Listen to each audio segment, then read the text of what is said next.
Hello again, it is your local village idiot. And today we're back with another mixing video. I just previously did one that was mixing a song from scratch. This one's going to be a little different, a little more condensed, a little more focused in approach. In today's video, we're mostly going to focus on how I mixed vocals for this specific song that we'll be looking at. And I was actually learning a bunch myself while I was mixing and producing this song. And I figured, why not kind of share some of the wisdom and kind of some of the decisions that I was making on the mixing board. So let's move over to the mixing board and get started. Okay, so I want to touch upon 5 different topics for this video. One being working with subgroups on your mixer. The second being compression with vocals. Then I want to talk about slapback delay with vocals. Then I want to talk about volume riding. And finally, we're going to talk about reverb just a little bit, in regards to vocal at least. So the song we're working on today is called Where's the Gabagool. It's a song me and Alex did for our project, the Pomelos. It is kind of an odd song. It's both a Sopranos parody, a Beastie Boys parody, and almost kind of like a metropolitan area Italian family kind of parody type of song. Kind of a niche type of song going on, but it's a really fun one, and I'm actually really proud with what me and Alex came up with. So I'm going to quickly go over the board setup and the tracks that we're working with. This song was recorded on 8 tracks, and which actually turned out to be a little more difficult than I wanted to, just because I wound up adding more and more stuff as I was mixing, and I was running out of tracks, and I had to do some funny business in order to make it work. So let's first start with track number 1. That is going to be my front of kit drum microphone. As always, shiny box driven microphone, few feet in front of the kit. Then I have my snare microphone. I used an Electro Voice RE18 for this song. Third is me on my Hofner bass. This is a DI'd track. Track number 4, which is over here because the channel is messed up, is Alex on guitar. Me and him were playing live on drums and guitar when we did the initial tracking for the song. So he's playing my Gretsch guitar right through my Valve Junior, and I'm using, let's see, no, I'm sorry, actually this is the Gretsch going through my twin reverb without any reverb on, just straight from the main channel, which is unusual for me. And I'm using an EV664, kind of an old school microphone. We were originally trying to go for like a Sam Phillips type of sound, and I wanted to use like an older dynamic microphone. It didn't kind of end up like that, but I actually really like how that sounds. We'll hear that soon. On track number 5, we have my main vocals, and track number 6 is Alex on his vocals. We are swapping vocals, Beastie Boys style. Sorry, I kicked the microphone there. I'm going to repeat that. We're swapping vocals, Beastie Boys style, going back and forth in a rap. We're both using SM57s. We're both being recorded at the same time. We just have separate microphones, and like I said, we're recording them in live time. Whenever I do co-vocals, what's the word I'm looking for? Dual vocals, whatever I'm trying to say. Whenever I have 2 people as the main vocals, I try to record them at the same time as much as possible. I try to get the energy in the room, the chemistry between the people. I try to get that live as much as possible. For track number 7, we have some backup vocals. That's just the occasional doubling of vocals when we hit a certain word. It's also, Alex does a Tony Soprano impersonation and a Chris Moltisanti impersonation. I have it on that track as well as backup vocals. On track number 8, I have whistles that you'll hear in the beginning and after the first verse. That's kind of like a weird melody that I kept hearing in my head, so we wound up recording that. And then for both track 7 and 8, I'm doing various Foley sounds, or Foley sounds. I don't know. People always yell at me in the comments telling me I pronounce it wrong. Regardless, various sounds throughout the song. And the only reason I have it on 2 separate tracks is just because the way I kind of recorded everything, it was all like last minute, not planned out. I was running out of tracks. And, ideally I should have recorded this song as a 16 track, but I started as an 8 track. and you know, I stuck with that. So you know, it made things a little more difficult. So that's the setup. Let's just take a listen to the song. We'll solo some stuff and we'll see where we're at. I'm gonna, for now, turn off the vocal effects because I want to save that until the next topic.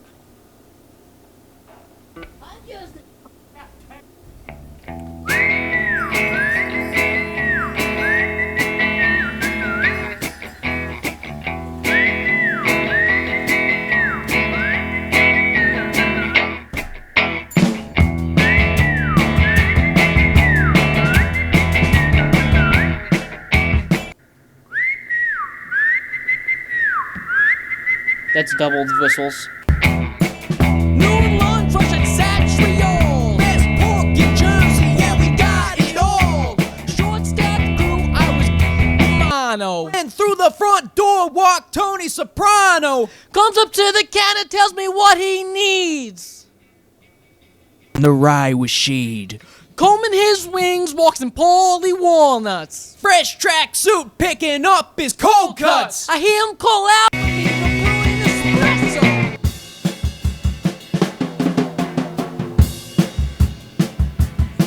That's the drums. Let's add the parallel compression. Parallel compression really brings out the drums, as always. There's the bass. Really simple bass line, but it's really catchy. He blew through his money down at the casino. Chris moved to Santi with the Guitar.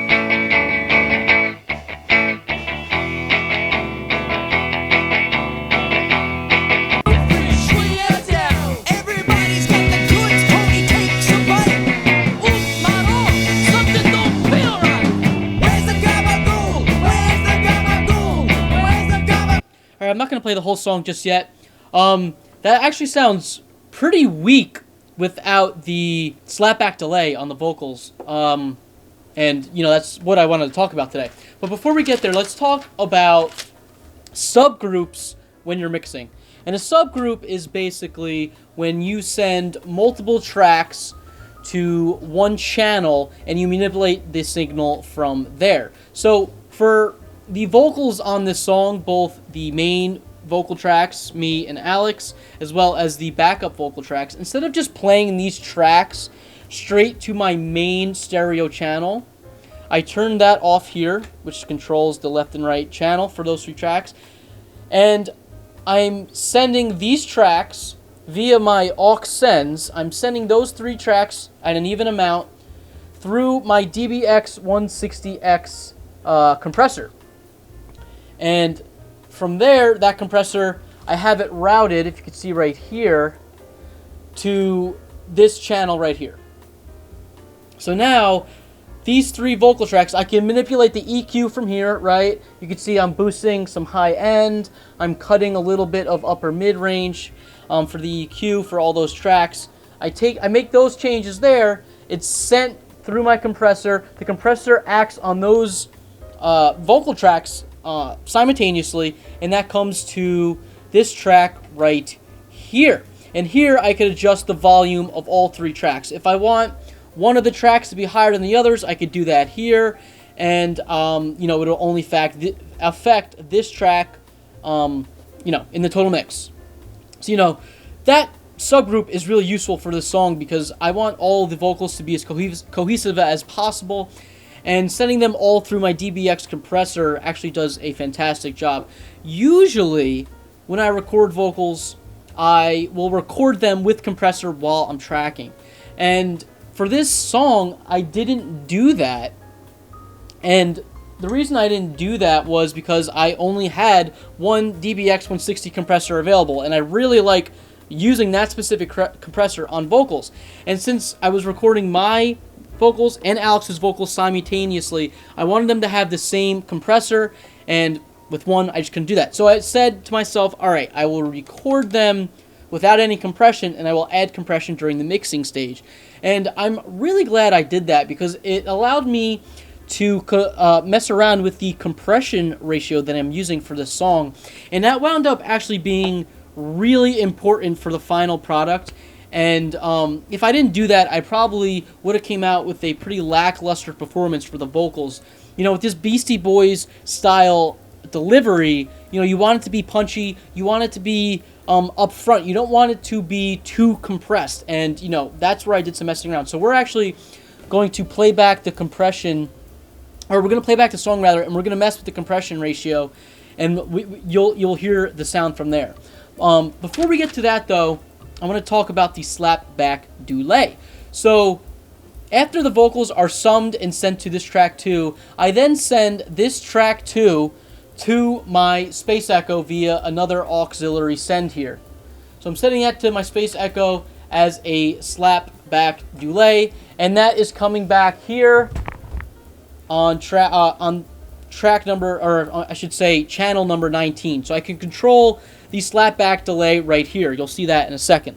The next thing I want to mention is about fader riding rather, and during my mixdown, which you'll see in the final performance, I am occasionally moving the faders for these 3 vocal tracks as lines are delivered, because instead of correcting the minor level differences in some of the delivery of the lines with the compressor, I wanted to keep the dynamics as much as possible. You know, like I mentioned, I wanted to have a smaller compression ratio, and because of that, I kind of had to compensate for a few lines where maybe me or Alex was a little farther away from the microphone than we were for the other lines. So I do some minor adjustments during the mixdown. So, you know, having the vocals separated like this and summed to a subgroup allows me to ride the faders before it is summed up and goes to the compressor. And last thing I want to mention is that you're going to see this in the mixdown, that for some of the parts of the song, I will add some reverb on top of the slapback delay. And I think that's a really neat effect. I only use it sparingly. I use it on mostly the parts where Alex is doing the Tony Soprano impersonation and the Chris Moltisanti impersonation. There are a couple other spots I wind up doing it, usually on some of the words that me and Alex sing together on, just for emphasis. So you'll see me during the mixdown kind of reach over here a lot, and that's what I'm doing. I'm sending that slapback delay to my Fostex reverb, and that is coming out here on my aux1 send. Alright, so let's start playing back, and I want to show you some of the vocal things that we just talked about. Alright, so we're going to fast forward to the vocal when the vocals kick in, and I'm going to unmute the delay, and just watch how much effect muting that, or unmuting that slapback delay has. It really brings out the Beastie Boy vibes. It works great for rap vocals, or hip-hop vocals, whatever.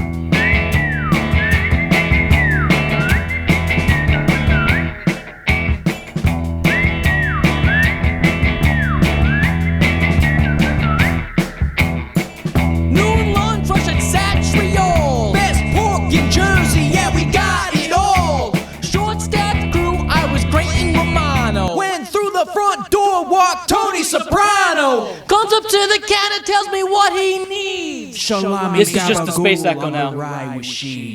Combing his wings, walks in Paulie walnuts. Fresh track suit, picking up his cold cuts. I hear him call out for me to brew an espresso with a pasta salad campanelle with pesto.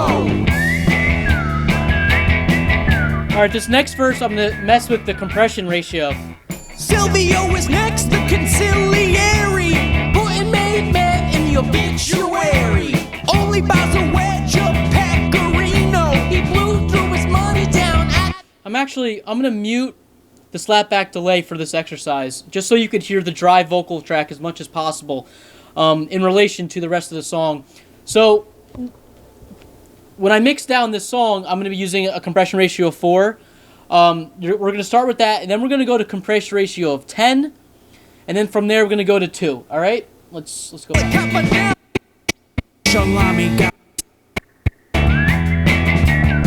All right, so we're at 4. Noon lunch, rush at Satchriol. Best pork in Jersey, yeah, we got it all. Let's go to 10. Short-staffed crew, I was grating Romano. Went through the front door, walked Tony Soprano. Comes up to the cat and tells me what he needs.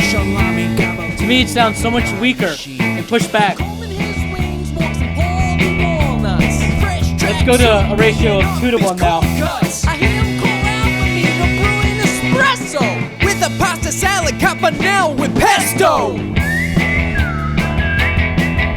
Now there's like no control. With the ratio of 2 to 1, it's just not enough. Silvio is next, the conciliary, putting made men in the obituary. Only buys a wedge of pecorino. He blew through his money down at the casino. Chris Montesanti was the last to enter, a young wise guy with the shortest temper. Casserole loaded up with morning down. For the Don's nephew, free Adele. Everybody's got the goods. The last thing I just want to show before we go to the final mixdown is me adding the reverb on the parts where Alex does the impersonation, just to show you the effect of that. Went through the front door, walked Tony Soprano. Comes up to the cat and tells me what he needs. Salami gabagool on the rye machine. Combing his wings, walks in Paulie walnut. That's it right there, right? Just really simple. It's just, it was a way for me to kind of differentiate the characters from the narrative of the song. Hopefully that kind of, you got the vibe from that. All right. That's enough for talking about all this. You know, we talked about subgroups. We talked about compression on vocals and doing that on the tracking time versus when you do the mixdown, different ratios. We talked about slapback delay. See how much that adds to the mix in this case. It really helps bring out the vocals, especially for that hip-hop BC Boys style. We talked about volume fading. Look out for that when we do the mixdown next. And, you know, watch as I kind of move my hands around the board when I do the mixdown. You'll see, especially in the beginning with the whistling and the foley sounds, that I'm doing some adjusting there. Unmuting the parallel compression for the drums. You know, I'm doing all these things. Just try to look out for that. And hopefully you like the song. Let's take a listen. I'm just a dumb drummer.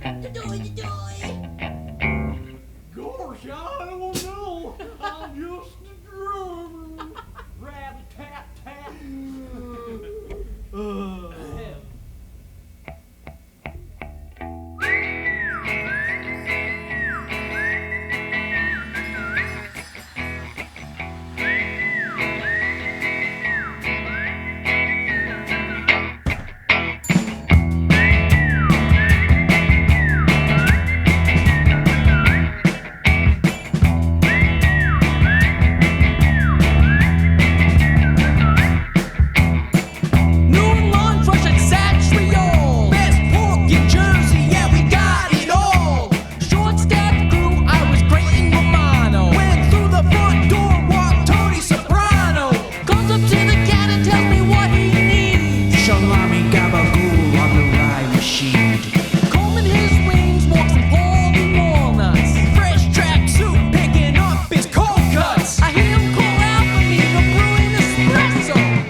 My very first thought, get out of town. Only matter of time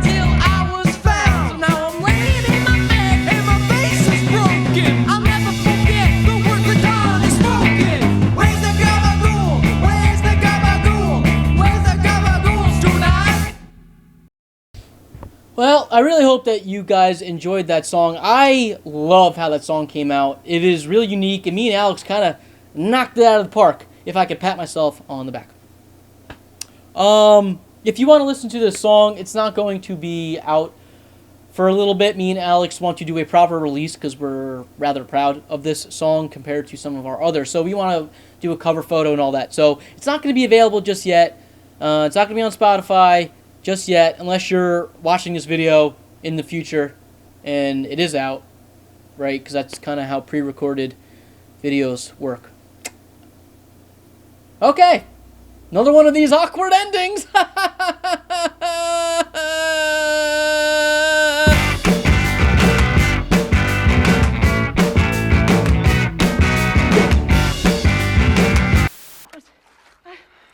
That's 2 days. Look, we don't have the time or the energy to deal with these petty problems now. We're in the midst of an extensive renovation. Looks like you're off to a great start.